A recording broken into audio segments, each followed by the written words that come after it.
From Lagos, the nation's commercial capital. This is the News at 10. Live from Channels Television. Reporting tonight, Olumide Macaulay.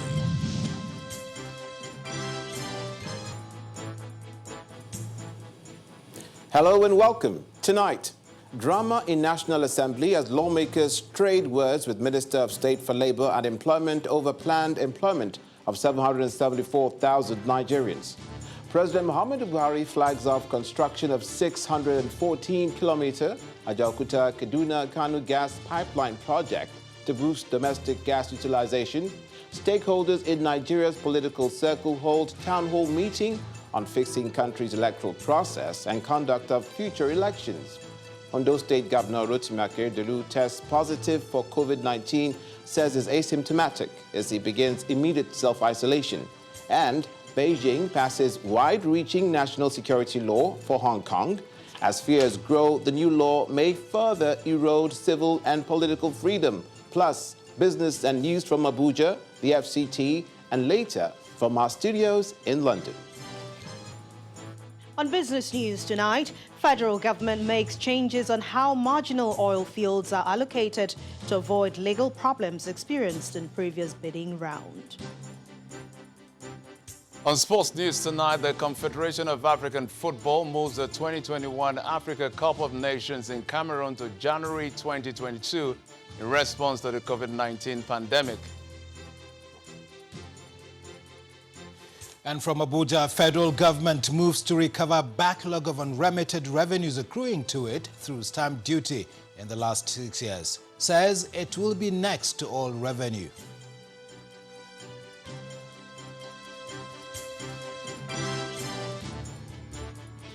An interactive meeting between the National Assembly Joint Committee on Labour and the Minister of State for Labour, Mr. Festus Keyamo, today ended on a sour note.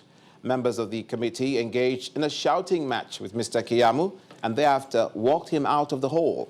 They are furious that Mr. Keyamo failed to apologize to them after refusing that the meeting to discuss the procedure for recruitment of 774,000 persons under the Special Public Works Program be held behind closed doors. Our correspondent Linda Akigbe reports. This is an interactive session between members of the Senate and House of Representatives Joint Committee on Labour and the Minister of State Labour, as well as the Nigerian Directorate of Employment. The National Assembly committees are convening this meeting to discuss the Special Public Works Program, which is intended to create jobs for 774,000 unskilled persons across the 774 local government areas in the country. The National Directorate of Employment is expected to implement this program. How are you going to measure the success of this program? But the meeting hit stormy waters when legislators seek to know the modalities for choosing members of the selection committees for the project. Lawmakers are concerned by the revelation that 8 ministries are also involved in the program. In the budget today, where they captured the 52 billion for the work you are doing, go and check it. It is under Ministry for Labour and Employment and directly to NDE.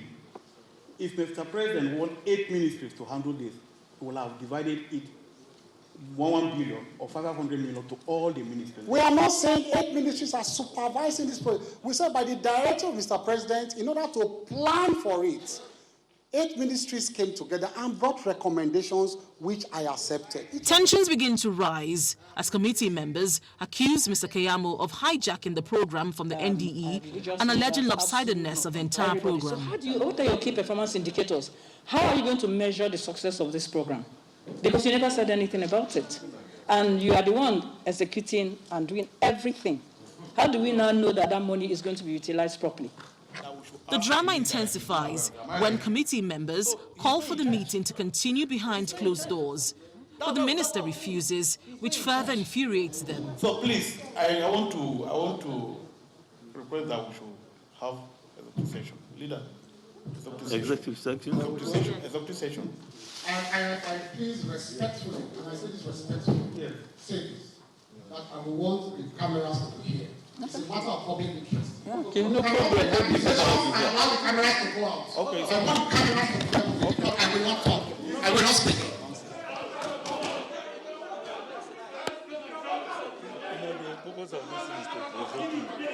Chairman, you can't guide our proceedings here. You are not supposed to guide our proceedings here. If you don't want, you can go out. Apologize to this city. What am I apologizing for?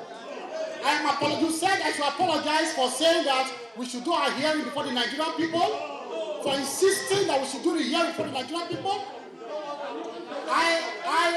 When I insisted, I did not insult anybody. Failing to apologize, lawmakers asked Mr. Keyamo to leave.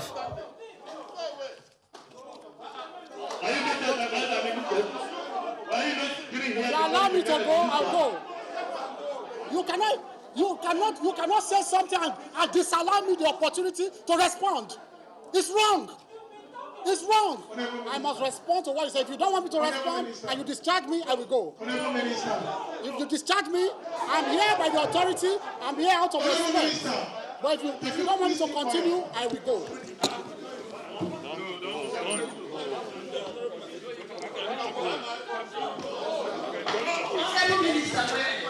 Nobody has anything to hide. You want to run a program without key performance indicators? Without proper... I am here to answer it. I'm here to answer it. I'm here to answer it. I'm not intimidated. What indicators? Nobody wants to talk to you without camera. We have nothing to hide. Speaking to journalists outside the meeting room, Mr. Keyamo accuses the committee of trying to take control of the recruitment exercise. The chairman insisted I must come to them privately for them to hand over to me certain instructions as to how this program will be done across the country. I said no. That will be sharing the powers of the president. There are about 10 to 15% reserved for them. Yes, I've said it openly. So what do they need more than that? But lawmakers deny these allegations. No time in anywhere that the minister said is given 15% to the National Assembly or to my committee on Labour or National Assembly. He's not depending Nigerians, he's depending himself. And we heard that even this program is using it in support of somebody's candidature. The committee thereafter directs that the Special Public Works program be suspended until further notice. Linda Akibe, Channels Television News. So this program... Also concerning employment, President Muhammadu Buhari has announced plans by the federal government to lift 100 million Nigerians out of poverty within the next 10 years.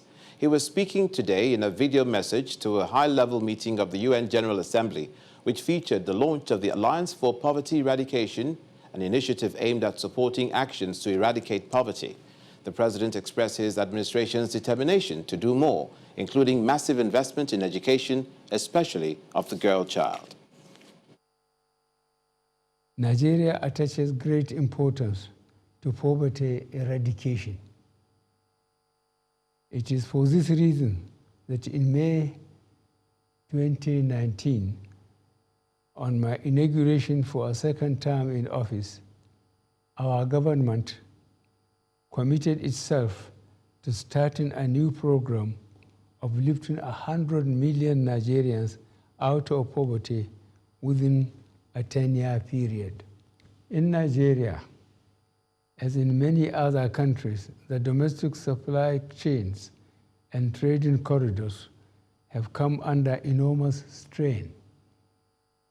This has brought to fore the health versus economics debate, a subject that has captured the attention of global leaders and shaped the debate on how best to respond to the global pandemic while allowing citizens to earn their livelihoods. This debate is even more important for countries in sub-Saharan nations with large informal economies and a significant number of daily wage earners. President of the Federal Republic of Nigeria, Muhammadu Buhari, Meanwhile, the president today flagged off the construction of the Ajaokuta-Kaduna-Kano gas pipeline. Delivering his speech virtually from the presidential villa in Abuja, he called for a petrochemical hub aimed at creating opportunities for Nigerians. The $2.8 billion pipeline project will originate from Ajaokuta and traverse Kogi, Abuja, Kaduna to end in Kano. Our correspondent, Kayla Megwa, reports. The AKK pipeline project is a section of the Trans-Nigeria gas pipeline with the capacity to transport 2.2 billion cubic feet of gas per day and will be fed from the existing domestic infrastructure.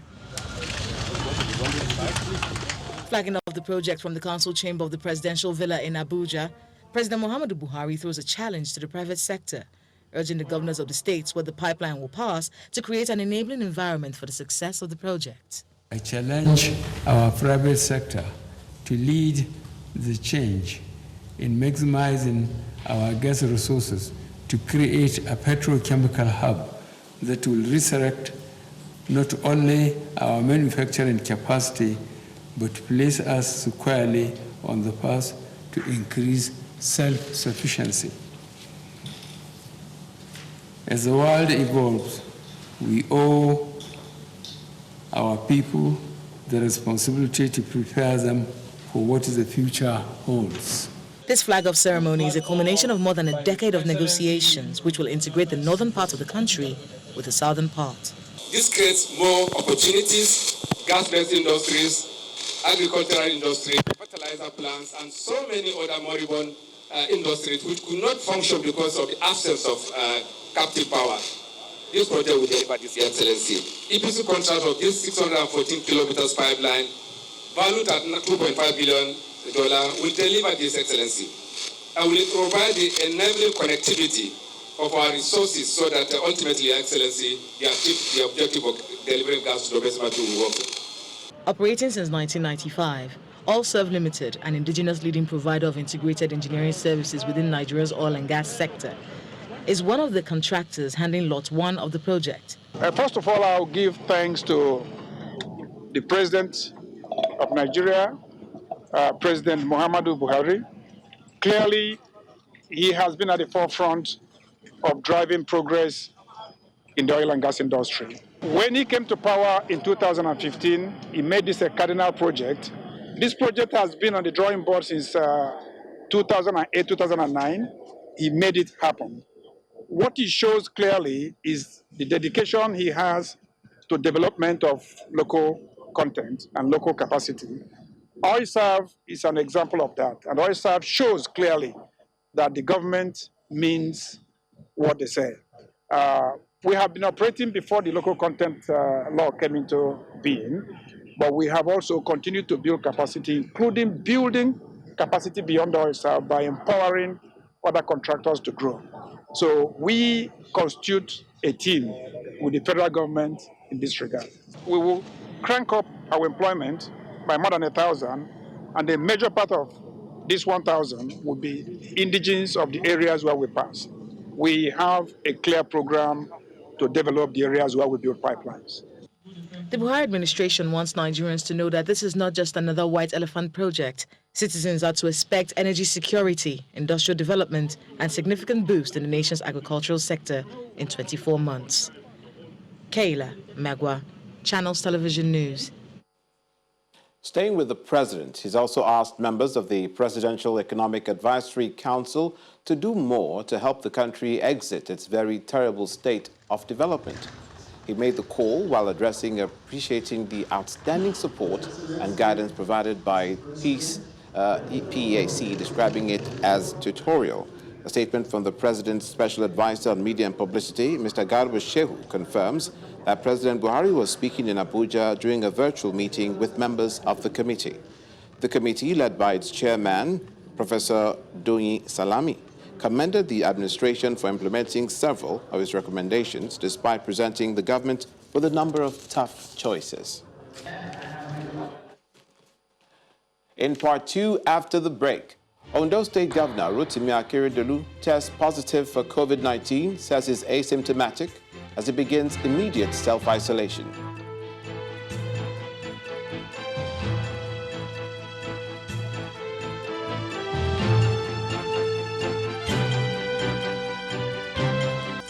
If you've just joined us, you're watching the news at 10, live on Channels Television, Lagos. A reminder of our top stories. Drama in National Assembly as lawmakers trade words with Minister of State for Labor and Employment over planned employment of 774,000 Nigerians. President Muhammadu Buhari flags off construction of 614-kilometer Ajaokuta-Kaduna-Kanu gas pipeline project to boost domestic gas utilization. Stakeholders in Nigeria's political circle hold town hall meeting on fixing country's electoral process and conduct of future elections. Ondo State Governor Rotimi Akeredolu tests positive for COVID-19, says is asymptomatic as it begins immediate self-isolation. And Beijing passes wide-reaching national security law for Hong Kong. As fears grow, the new law may further erode civil and political freedom.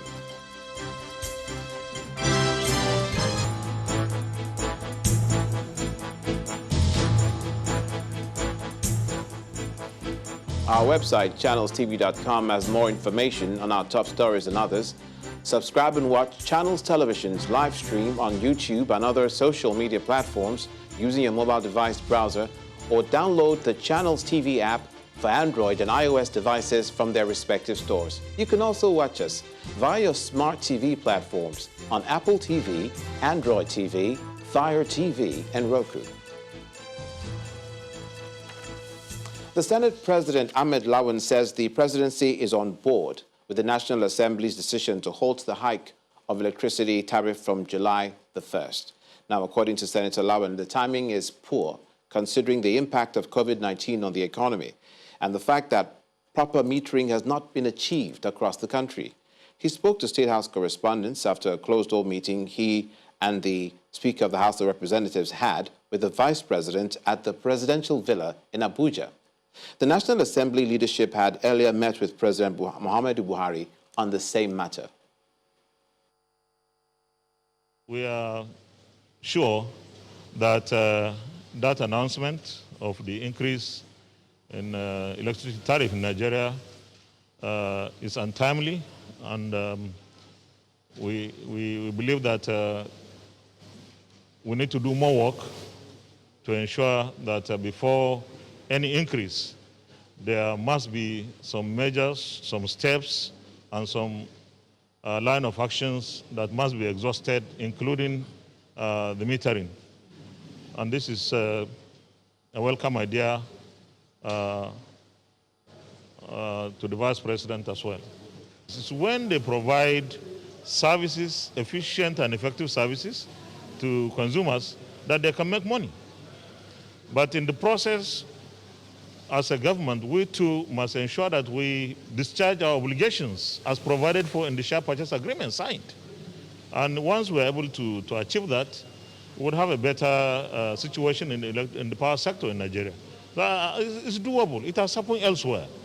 So we cannot continue to give discourse and GENCOS the resources that we could ordinarily deploy in building schools and hospitals. But whatever is necessary for us to do as part of our agreement with them, we must do those. To the COVID-19 pandemic, the Ondo State Governor, Rotimi Akeredolu, has tested positive for coronavirus. The governor announced this today on his Facebook page. Governor Akeredolu says he is currently in self-isolation, and supervised home management will be administered by the team of the state's infectious disease hospital. I tested positive, but I am asymptomatic. I'm not feeling sick, neither am I feeling hot in any way. But my doctors have decided that I should take the normal treatments and self-isolate. I believe that supervised home management will be ideal for me for now. Let me assure people that, as you can see me, there are many of us like this that don't have the symptom. And in a few days' time, we'll conduct another test and we'll know the result. Let me assure our people that the work is going on. Here at home, attending to files, which is the normal thing I do, and there's nothing that will stop the work going on. To Jigawa State, where the state government has ordered the suspension of Shuarin weekly market over non-compliance with COVID-19 protective measures. Governor Badaru Abubakar announced the suspension in a press briefing in Dutse, the state capital of Jigawa. According to him, the state will not compromise in the fight against the spread of the pandemic, as human lives are more important to the economy. Drivers at the Dutse Motor Park have begun preparation after the federal government gave the green light for interstate travel. Vehicles are washed and serviced for the long-awaited journeys. However, the drivers are mindful of the protective measures against coronavirus, as passengers must wash their hands and wear face masks before boarding.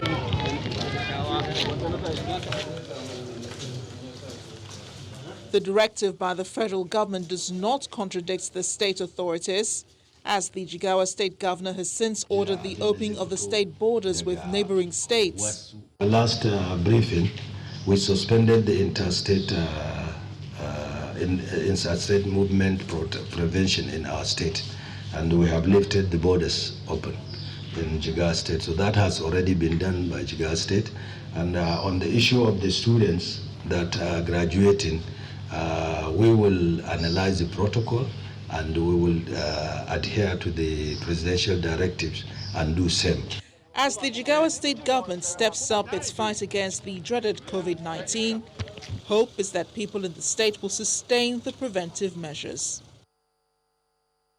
Staying with COVID-19 measures, following the federal government's announcement of a partial reopening of schools across the country, some stakeholders in Niger State are concerned about the level of preparedness. They are worried that the lives of students may be at risk if schools reopen without adequate measures in place to guarantee their safety.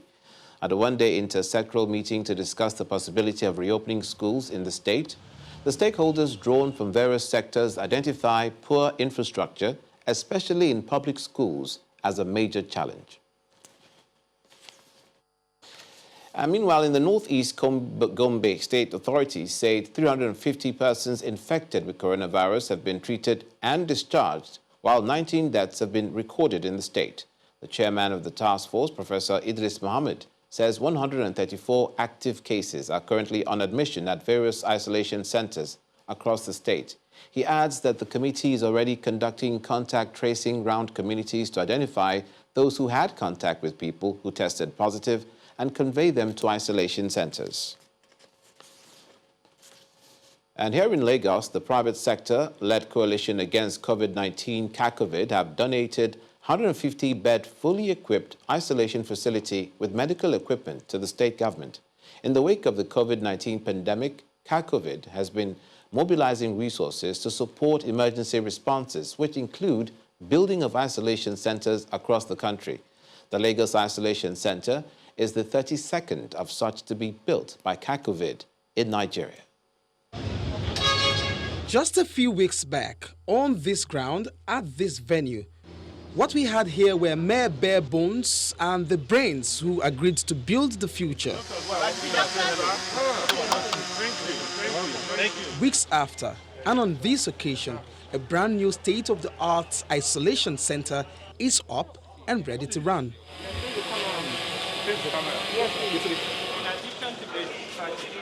Corporate leaders at the wake of the pandemic reached a consensus among themselves to support government efforts that bettered CACOVID, private coalition against COVID-19. They've since helped with food across families in Nigeria, isolation centers in many states, and this one being launched and other interventions. This isolation center is a model of what we're going to be doing in the remaining states where we're still building isolation centers. Professor Akin has been instrumental in helping us with the design, making sure that everything is according to standard, from the airflow to the labs to the facilities in the back to entertainment areas for the patients that will be in this isolation center. So it's with great pride that we hand this over to Lagos State today. Apologies from my boss, Alhaji Aliko Dangote, who couldn't be with us today, but he just wanted to make sure that you know, sir, that this is very important to him and that we have more support coming to Lagos State. For Lagos State, this is the 6th, and that is quite understandable. The grateful and excited incident commander is, however, looking beyond the battle to something more global for future response. We're interested in these premises, which is our infectious disease hospital, is seeing a lot of brand new things coming up. And we've committed that this hospital, and we're waiting even for COVID, post-COVID, that this hospital will see a purpose-built international infectious disease research center. The central bank has done a lot of work galvanizing these corporates via CACOVID, but is concerned about the economy, which can only thrive in a healthy society. Whatever you need us to do to ensure that we give you the support you need, but at the same time keep the economy open so that livelihoods are not lost, that is the entire essence of this. CACOVID say they are not done yet, so watch this space for more, including a post-COVID-19 era interventions. When the news at 10 returns, federal government makes changes to how marginal oil fields are allocated to avoid legal problems experienced in previous biddings. That's on Business News. Please join us again.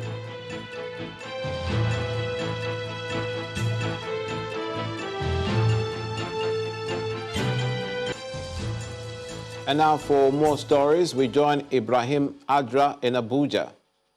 Hello, Ibrahim. Yes, indeed, Olumide, thank you and welcome to Abuja. A federal high court in the city has dismissed the suit filed by a former senator representing Kogi West, Dino Melaye, seeking to stop deliberations on the Control of Infectious Disease Bill currently before the House of Representatives.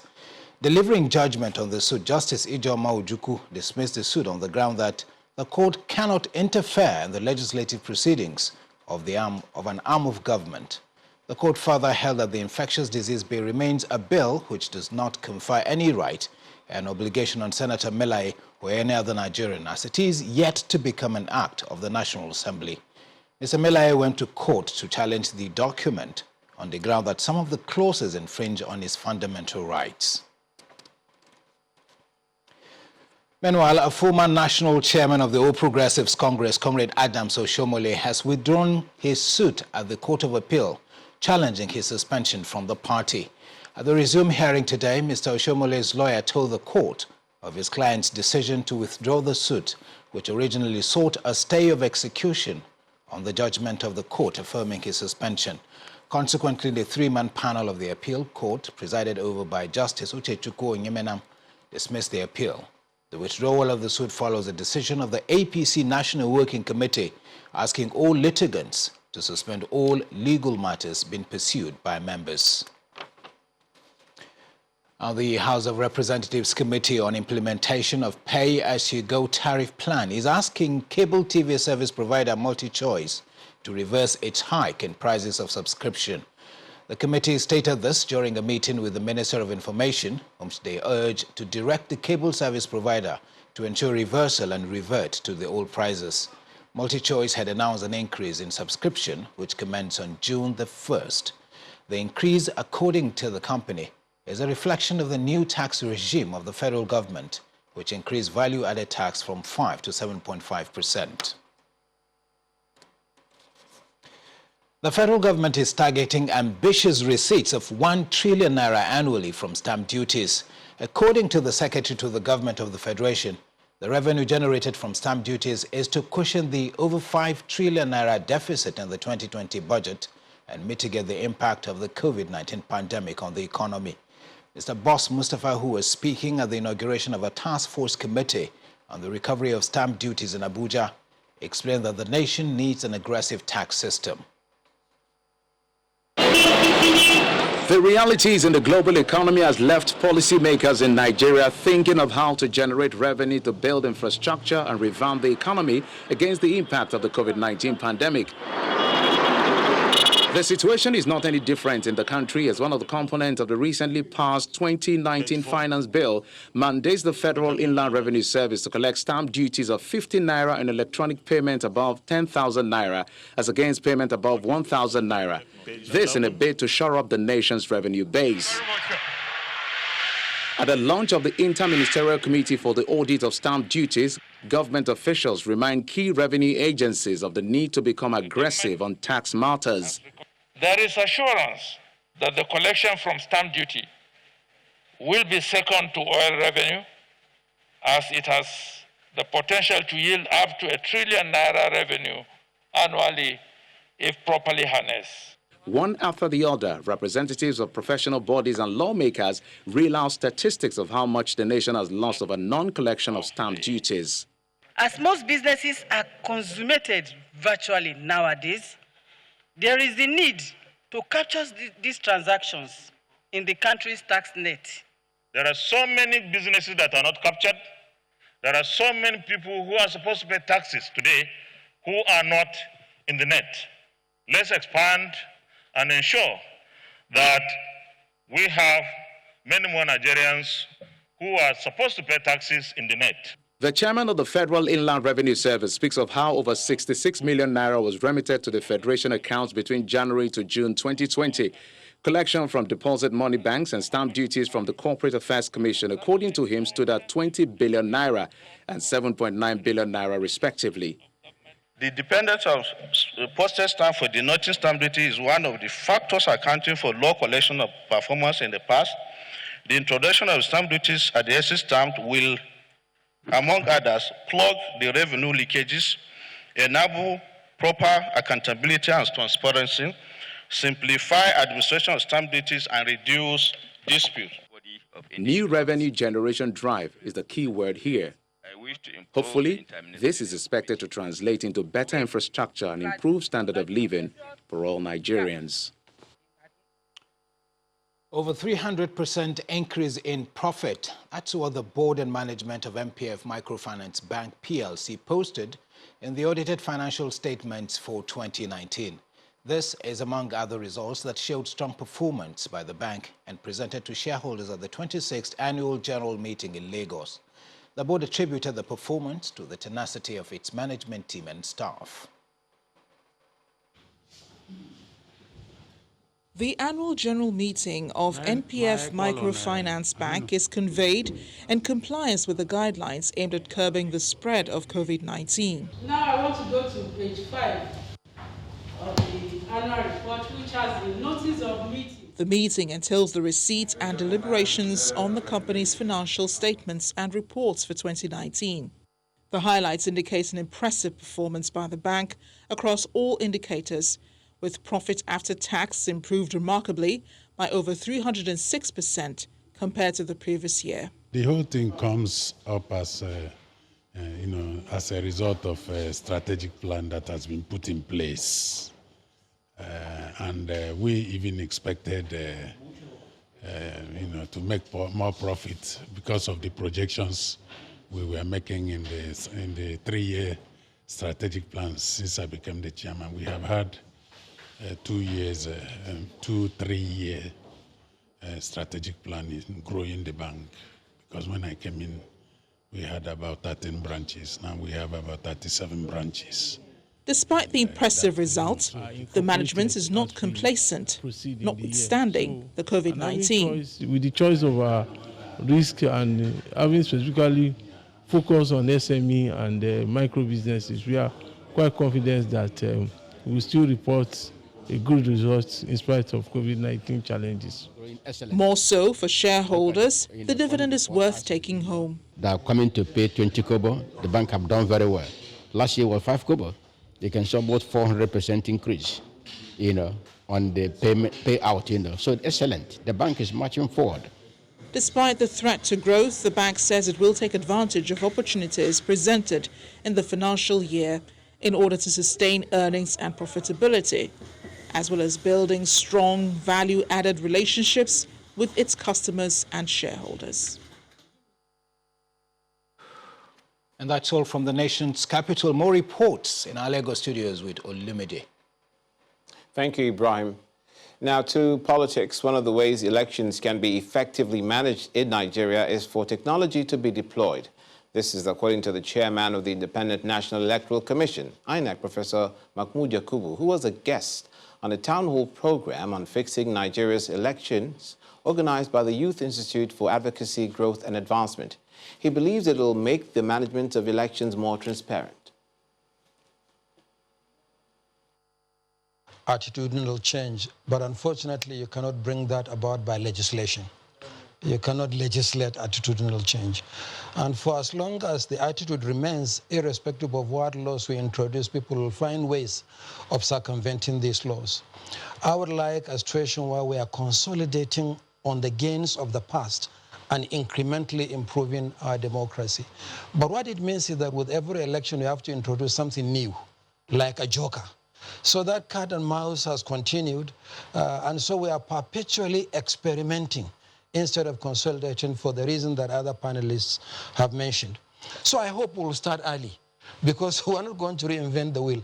There is nothing new to say that we don't know. All we need to do is to have the will to implement those beautiful ideas that we have.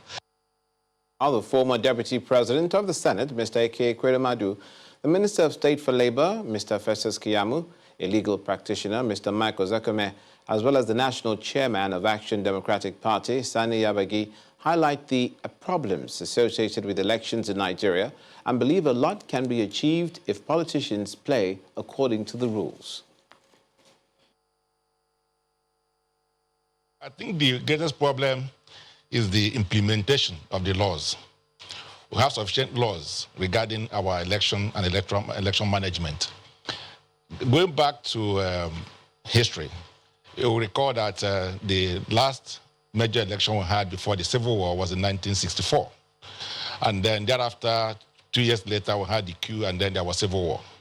So we didn't have democratic practice, and that means the electoral reforms, electoral practices were stopped for about 35 years until 1999. The implication is that a lot happened. You know, just like if you park your car for 35 years and want to start the car, obviously you're going to have a lot of problems. And so in 1999, we had an election that was, of course, not very perfect because of the time lag we've had between 1964 and 1979.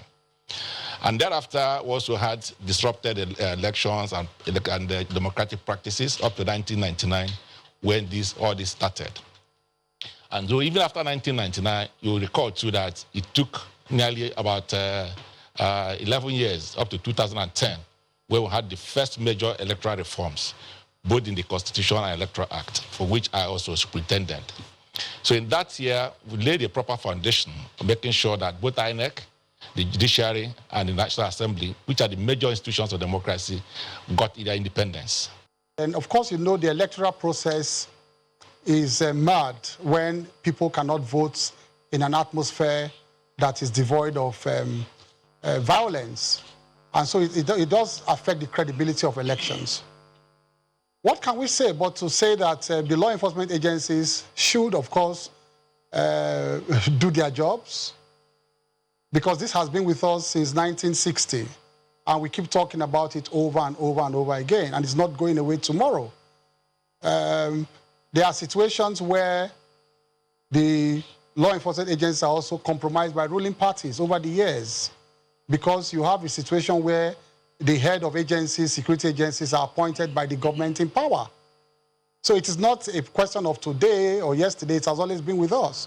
So we must find a way around that to see whether perhaps we can have security of tenure for heads of security agencies. Perhaps if we have security of tenure, then they will not be afraid of being removed if they don't play the ball of certain political actors.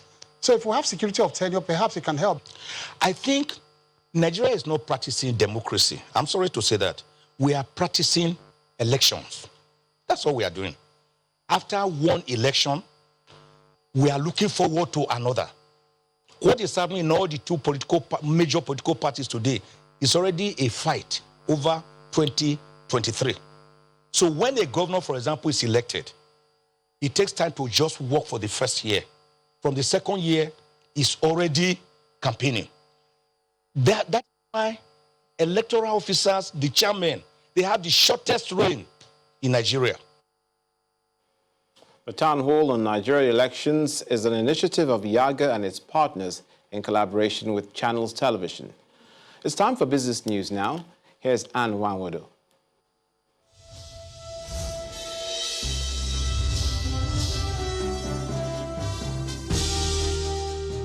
Thank you, Olumide. Welcome to Business News. The federal government says awardees for any marginal oil fields will be credible investors with technical and financial capability as it changes the allocation process to avoid legal problems witnessed in previous bidding rounds.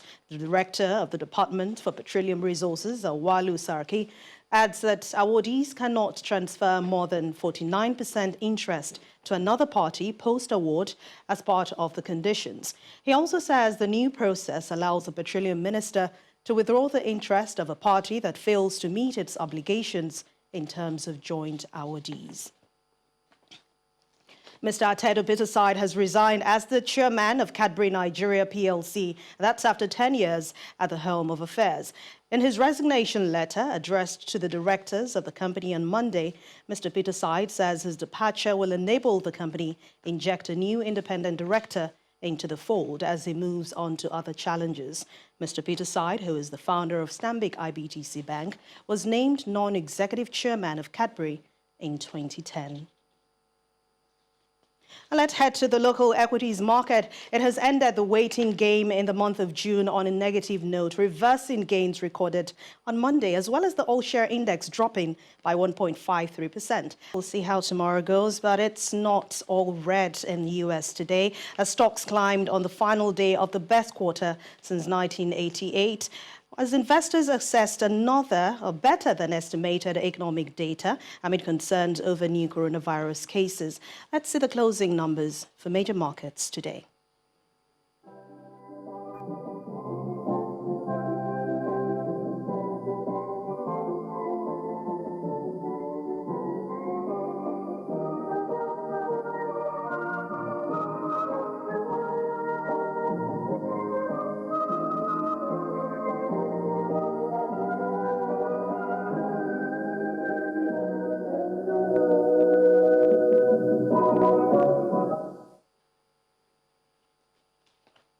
And that's Business News Tonight. Thank you for watching. I'm Anne Nwawadu. It's back to you, Lumidi.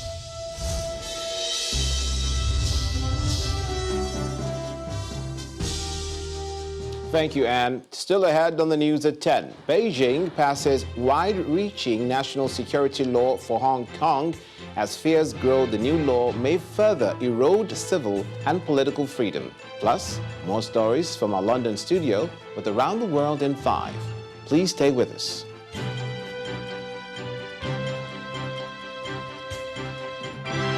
Welcome back, and now to the Town Hall on Nigerian Elections organized by Youth Institute for Advocacy, Growth and Development in collaboration with its partners in Channels Television. The Attorney General of the Federation, Abubakar Malami, and the Chairman, Senate Committee on Judiciary say rather than dwell on the problems of elections, what we should be doing is how to improve the system. If we have in place National Electoral Offences Commission, for example, the commission will be saddled with exclusive responsibility of ensuring enforcement of laws associated with insecurity relating to the election process. So the implication of it is at the point of election, while you have INEC concentrating on the conduct of the election, you equally have politicians interested in the result of the election. You as well have an institution saddled with the responsibility of ensuring security of the election by of ensuring that the laws applicable to the security of the elections are indeed enforced. People in Hong Kong are learning details of the controversial security law imposed by China, which was signed by the President Xi Jinping today. Few details of the law, which has been condemned by the international community, include that crimes of secession, subversion, terrorism, and collusion with foreign forces are punishable by a minimum sentence of 3 years, with the maximum being life. Inciting hatred of the central government and Hong Kong's regional government are now offences under Article 29 and the possibility of life behind bars for breaking the law. Here's Simon Pusey with more international news in Around the World in 5. Good evening and welcome to the Channel Studios here in London with your international news around the world in 5. The UK, the European Union and NATO have expressed concern and anger after China passed a controversial security law giving it new powers over Hong Kong. The legislation has been unanimously approved by the Chinese parliament and signed by President Xi Jinping. Hong Kong's leader Carrie Lam has defended the law, saying it filled a gaping hole in national security. But opponents have said it undermines the autonomy set out in Hong Kong's mini-constitution, which was agreed when the territory's sovereignty was returned by the UK in 1997. This law risks seriously undermining the high degree of autonomy of Hong Kong and having a detrimental effect on the independence of the judiciary and the rule of law, and in line with assurances that China gave in the past, the existing rights and freedoms of Hong Kong residents must be fully protected. Meanwhile, India has banned dozens of mostly Chinese apps, including TikTok and WeChat, as it made its strongest move yet against China since a border crisis erupted between the two countries earlier this month. The ban is expected to have a big impact on Chinese firms, such as ByteDance in India, which have placed big bets in one of the world's biggest web service markets. Anti-China sentiment has long simmered in India over accusations of cheap imports flooding the country, but the border clash, which killed 20 Indian soldiers, has brought tensions to the fore, with calls being made to boycott Chinese products. Scientists in China have identified a new strain of flu that has the potential to become a new pandemic. The flu is carried by pigs, but researchers have warned that it could spread easily among humans and trigger a global outbreak. As it's new, people could have little or no immunity to the virus. Scientists have argued that measures to control the virus in pigs and the close monitoring of swine industry workers should be rapidly implemented. Meanwhile, local authorities in central China's Hubei province have taken relief measures to tackle the flood season as heavy rains have damaged several parts of the province, disrupting people's livelihoods. On Sunday and Monday, heavy rains hit the provincial city of Wuhan, with the largest rainfall within a day reaching nearly 166 millimetres. After several roads were severely waterlogged, the government's Water Bureau worked to deal with the floods using an emergency draining system. British Prime Minister Boris Johnson has promised to build as he unveiled government plans to soften the economic impact of coronavirus. The indefensible gap. Johnson has said he wants to use the COVID-19 crisis to tackle the country's great unresolved challenges by setting out plans to accelerate £5 billion worth on infrastructure projects as part of a new deal. The announcement comes as one English town goes back into lockdown. After a worrying spike in coronavirus cases, non-essential shops and schools will shut down in Leicester this week. Spanish health workers have gathered in Madrid to demand better working conditions in the system that was overwhelmed by one of the world's worst COVID-19 outbreaks. Some in the crowd wept as they slowly sang I Will Resist, a 1980s pop track that played from balconies during a lockdown imposed in response to the outbreak. They also waved banners that read, "Who will look after the people who look after you?" A new generation of locusts have hatched in Kenya's poorest region, Turkana, destroying crops in an area where 20 million people struggle for food. The young locusts are eating everything in sight, and when their wings mature, the swarms will be able to travel up to 130 kilometers in a day. The numbers of locusts exploded in East Africa in late 2019, exacerbated by atypical weather patterns due to climate change. Swarms of insects flew west from Yemen and this year reached Kenya, Somalia and Ethiopia. In Ethiopia, thousands have taken to the streets of Addis Ababa to escort the body of the popular protest singer Hakalu Hundisa to his hometown of Ambo, 100 kilometers west of the capital. An Oromo musician known for his protest songs, Hundisa was assassinated late on Monday evening. Addis Ababa city police have said that some suspects have been detained, but gave no further details. Prime Minister Abiy Ahmed has expressed his condolences, promised an investigation and asked the public to remain calm. And finally, a group of artists in the Democratic Republic of Congo's capital, Kinshasa, have painted the walls on a main road as part of a campaign to illustrate the dangers of coronavirus. Some artists have drawn on religious motifs, while others have used bright colours to draw people's attention to the basic barrier measures needed to protect against the virus. Denial of the virus is prevalent among the most vulnerable in a country where the political elite is perceived as corrupt and untrustworthy. And that's your international news around the world in 5. Now back to the Channel studios in Lagos. Welcome to Sports News. The Confederation of African Football, CAF, has announced major changes to the continent's football schedule in response to the COVID-19 pandemic. Starting with 2021 Africa Cup of Nations in Cameroon, CAF confirmed that the tournament will be moved to January 2022, while the 2020 African Nations Championship will be played in January 2021. In a related development, the semi-finals and final of the African Champions League and Confederation Cup will no longer be contested over 2 legs for home and away fixtures. Raja Casablanca, Wydad Casablanca, Al Ahly and Zamalek will fight for a place in the final of the continent's elite club competition at yet to be decided venue in September, while the semi-finals of the Confederation Cup will be hosted in Morocco. And that's it on sports. Thank you, Jeffrey. And the main news again. There was mild drama at the National Assembly today as lawmakers had a heated argument with the Minister of State for Labour and Employment, Festus Keyamo, over the planned employment of 774,000 Nigerians. And that's the news at 10 tonight. Thank you for watching. Do stay safe and have a good night.